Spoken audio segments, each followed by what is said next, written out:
আসসালামু আলাইকুম। আজকের বিশেষ সংবাদে আপনাদের স্বাগতম। আজ আমাদের হাতে রয়েছে ওমান এবং মালয়েশিয়া শ্রমবাজার থেকে আসা দুটি অত্যন্ত গুরুত্বপূর্ণ ব্রেকিং নিউজ।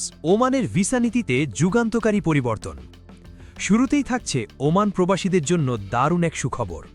ওমান প্রশাসন তাদের দেশের শ্রমবাজারকে আরও আধুনিক ও শক্তিশালী করার লক্ষ্যে ভিসা নীতিতে এক যুগান্তকারী পরিবর্তন এনেছে। বিশেষ কিছু ক্যাটেগরিতে নতুন করে কোম্পানি ভিসা ইস্যু করার প্রক্রিয়া এখন আগের চেয়ে অনেক সহজ করা হয়েছে। যারা মূলত দক্ষ শ্রমিক বা বিভিন্ন কারিগরি কাজে পারদর্শী, তাদের জন্য ওমানের দরজা এখন ব্যাপকভাবে উন্মুক্ত। ওমান সরকার চাইছে যারা যোগ্য প্রবাসীদের মাধ্যমে তাদের অর্থনৈতিক উন্নয়নকে আরও ত্বরান্বিত করতে।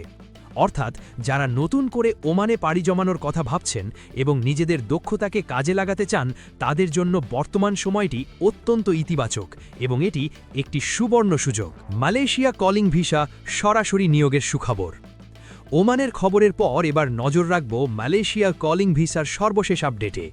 আমাদের বিশেষ অনুসন্ধানে জানা গেছে মালয়েশিয়া সরকার তাদের ম্যান পাওয়ার পোর্টালে নতুন ডিম্যান্ড লেটার বা চাহিদাপত্র গ্রহণ করার প্রক্রিয়া চূড়ান্ত গতিতে এগিয়ে নিচ্ছে। সবচেয়ে বড় স্বস্তির খবর হলো, আপনারা যারা ইতিমধ্যেই বায়োমেট্রিক এবং প্রাথমিক মেডিকেল পরীক্ষা সফলভাবে সম্পন্ন করেছেন, তাদের ভিসা স্ট্যাম্পিংয়ের জন্য সিস্টেম এখন পুরোপুরি প্রস্তুত। এছাড়া আমাদের সূত্র নিশ্চিত করেছে যে মালয়েশিয়া সরকার এবার সরাসরি নিয়োগ বা ডাইরেক্ট হায়ারিং পদ্ধতির ওপর সর্বোচ্চ জোর দিচ্ছেন। এর মানে হলো, মাঝখানে কোনো ধরনের দালালের হস্তক্ষেপ ছাড়াই কর্মীরা সম্পূর্ণ স্বচ্ছ প্রক্রিয়ায় তাদের কাঙ্ক্ষিত কলিং ভিসা সরাসরি নিজেদের হাতে পেতে যাচ্ছেন।